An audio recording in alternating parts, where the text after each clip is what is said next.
Alrighty guys, got some holes to cut into this plenum here. The Malco tool we had broke and the hole cutter just tragic. So I'm using these snips right now. We got some Milwaukee snips and they are not as good as these Crescent snips. These Crescent snips are way older than them.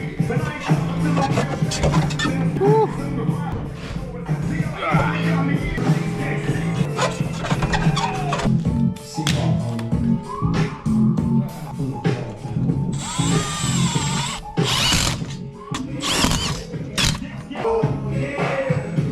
Boom, boom, boom, boom, boom, boom, boom, boom.